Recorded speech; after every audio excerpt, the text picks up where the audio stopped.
નમસ્કાર દર્શક મિત્રો, સત્યમેવ જયતે લાઈવ ન્યૂઝમાં આપનું સ્વાગત છે। વડોદરા તાલુકાના 102 ગામોમાં ટેન્ડરિંગ વગર અને ઊંચા ભાવે ટ્રેક્ટર ફાળવી દીધા હોવા છતાં આ પૈકીના 22 ગામોમાં ડોર ટુ ડોર કચરા કલેક્શનનો કોન્ટ્રાક્ટ અપાતા વિરોધ પક્ષે રોષ વ્યક્ત કર્યો હતો। વડોદરા તાલુકાના 102 ગામોમાં 2 વર્ષ પહેલા ટ્રેક્ટર ફાળવવામાં આવ્યા હતા, જે ટ્રેક્ટર ખરીદીમાં નીતિ નિયમોને ઘોડીને પી જવાના હોવાના ગંભીર આક્ષેપ થતા વડોદરાના તત્કાલીન ડીડીઓને સસ્પેન્ડ પણ કરવામાં આવ્યા હતા। આજે વડોદરા જિલ્લા પંચાયતની બેઠક મિટિંગમાં જિલ્લા પંચાયતના વિરોધ પક્ષના નેતાએ જિલ્લા પંચાયત દ્વારા વડોદરા તાલુકાના 81 ગામોમાં ડોર ટુ ડોર કચરા કલેક્શન માટે હરિઓમ કન્સ્ટ્રક્શન એજન્સીને અપાયેલા ₹3.55 કરોડના નવા કોન્ટ્રાક્ટના મુદ્દે આક્ષેપ કર્યો હતો કે 2 વર્ષ પહેલા 102 ગામોને ફાળવાયેલા ટ્રેક્ટરોમાંથી 22 ગામો એવા છે જે ડોર ટુ ડોર કનેક્શનની નવી સ્કીમમાં આવી જાય છે, તો આવા ગામોમાં અગાઉ ફાળવાયેલા ટ્રેક્ટરોનો હવે શું ઉપયોગ કરાશે? નાગરિકોના ટેક્સના લાખો રૂપિયાનું ખોટી રીતે આંધણ શા માટે? જિલ્લા વિકાસ અધિકારી 102 ગામોના ટ્રેક્ટર પ્રકરણ મુદ્દે રાજ્ય સરકારની તપાસ ચાલી રહી હોવાથી આ વિષય પર ચર્ચા કરવાનો ઇનકાર કર્યો હતો।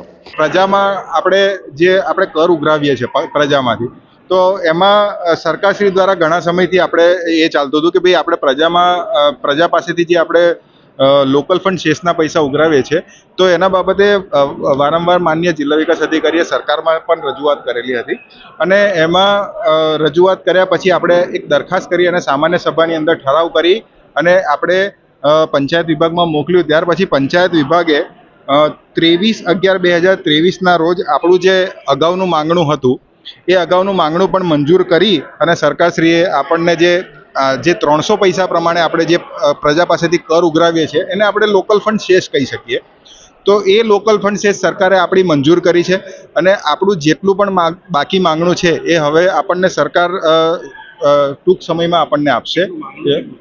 માંગણું આપણને મહેસૂલ શાખામાં આપણને એક્ઝેક્ટ ખબર પડે, હિસાબી શાખામાં એ માંગણું ના આવે, લગભગ 3-4 વર્ષથી।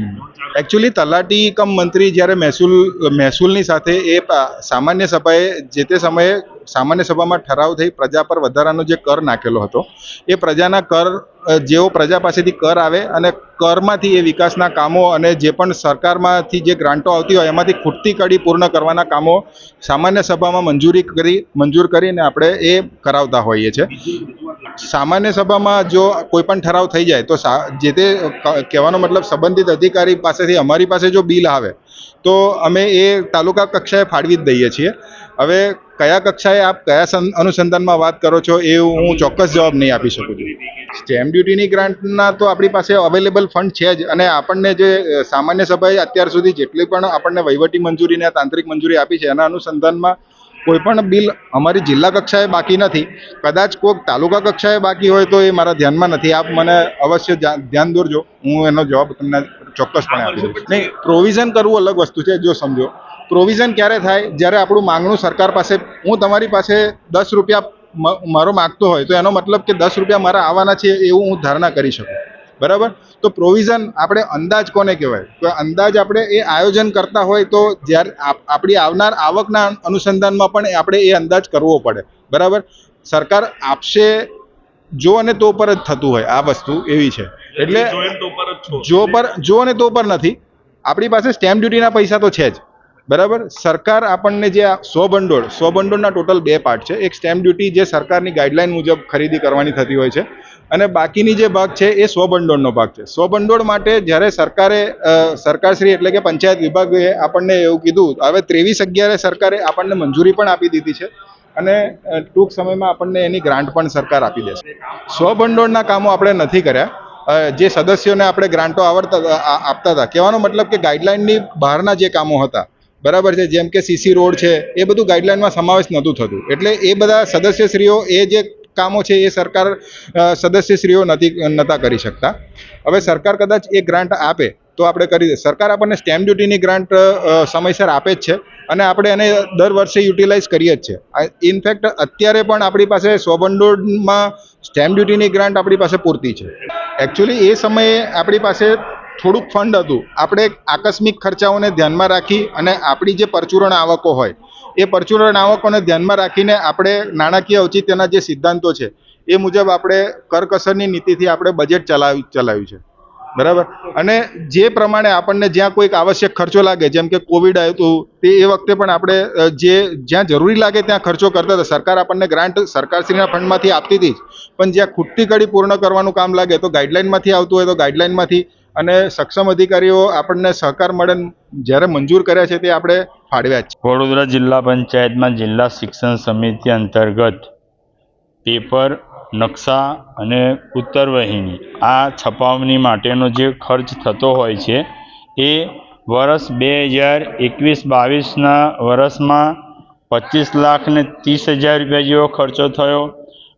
વર્ષ 2022-23ના વર્ષમાં એ જ ખર્ચો 68 લાખે પહોંચ્યો અને હાલમાં ચાલુ વર્ષે 69 લાખ રૂપિયા ખર્ચો થયો. તો મારો અધિકારીને એ વાતનો સવાલ હતો કે આટલો ડબલ ખર્ચો થવા પાછળનું કારણ શું? આ પ્રજાના પૈસાનો દુર્વ્યય આટલો બધો કેમ થયો? અને આ નકશા પેપર પુરવણીના પ્રકરણમાં ચોક્કસ કોઈ જગ્યાએ ભ્રષ્ટાચાર થયો હોય એવું ચોક્કસ દેખાઈ રહ્યું છે. જે કામ 25 લાખ રૂપિયામાં એટલા જ બાળકો પરીક્ષાઓ આપી રહ્યા હતા જેટલા આજે 69 લાખના નકશા પેપર પુરવણીમાં આપી રહ્યા છે. એટલે ડબલ કરતાં પણ વધારે ખર્ચો થઈ ગયો. તો ડબલ એન્જિનની સરકારમાં આવા ડબલ ખર્ચા પણ થાય છે, પ્રજાને જણાવવું પડે, જાણવું પડે. આજે વડોદરા જિલ્લા પંચાયતનું સન 23-24નું વર્ષનું સુધારેલ અંદાજિત આવક રૂપિયા 19.89 લાખ છે, જે વર્ષની ઉઘડતી શિલ્લક 54.95.67 લાખ ઉમેરાતા કુલ રકમ 7,04,886.67 લાખ થાય છે. તેમાં સામે ખર્ચ 40.3898 લાખ અંદાજ છે, જે શિલ્લક 34.45.69 લાખ છે.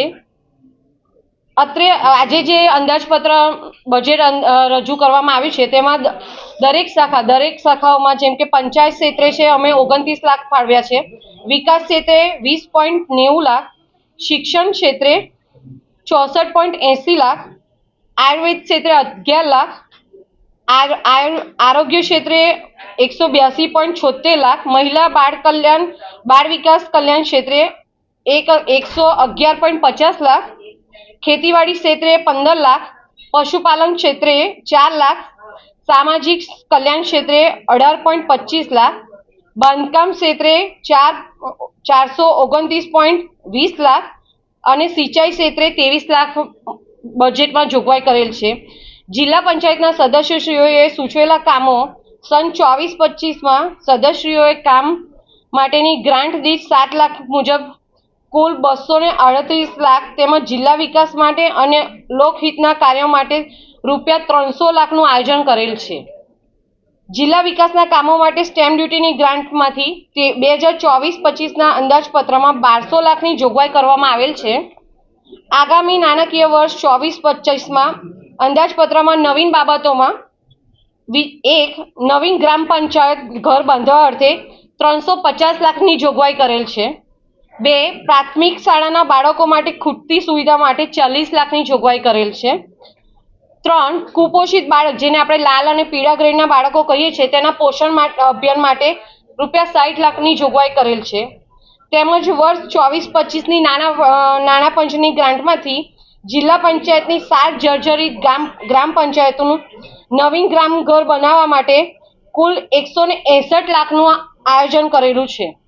ખાનગી એજન્સી દ્વારા ખરીદી થતી હતી. ખાનગી એજન્સીને ઓર્ડર આપવામાં આવ્યો. જ્યારે હું શિક્ષણ સમિતિનો ચેરમેન બન્યો ત્યારે શિક્ષણમાં ઓછું ભારણ થાય તે હેતુથી અમે જેલમાં ઓર્ડર આપ્યો હતો, જેના કારણે જેલવાળા કોઈ નફો ન લે અને કિંમત ઓછી થાય. તે કારણે જે તે વખતે અગાઉના વર્ષમાં જે ખર્ચ થતો હતો એના કરતાં 35-40% ખર્ચ ઓછો થયો. ત્યારબાદ ગયા વર્ષે આની પાછળ એક જોખમ એ હતું જેલમાં આપવામાં કે મારે 80 શિક્ષકો જેલ ઉપર મોકલવા પડતા હતા અને 80 શિક્ષકોને દરેક પ્રાથમિક શાળાઓ પર 1251 પ્રાથમિક શાળાઓ પર જાતે અમારે શિક્ષકો દ્વારા મોકલવા પડતા. તેને કારણે ગોપનીયતાના પણ સવાલો ઊભા થાય અને શિક્ષણ કાર્ય પણ બગડે. તે હેતુથી અને સરકારની ગાઈડલાઈન હતી કે જેમ પર ખરીદી કરવી, જેના કારણે પછી જેમ પર ખરીદી કરવામાં આવી અને 50% રકમ થઈ હતી. જેલમાં ખરીદી કરવાના કારણે 50% રકમ 40% રકમ ઓછી થઈ ગઈ હતી અને સ્વાભાવિક છે તે વખત રકમ ઘટાડી હતી, તે રકમ વધે સ્વાભાવિક છે અને જેમ પરથી ખરીદી કોઈ પ્રાઇવેટ પાર્ટીને કોઈ ઓર્ડર આપવામાં નથી આવ્યો. જે રીતે ખર્ચ વધી રહ્યો છે દર વર્ષે.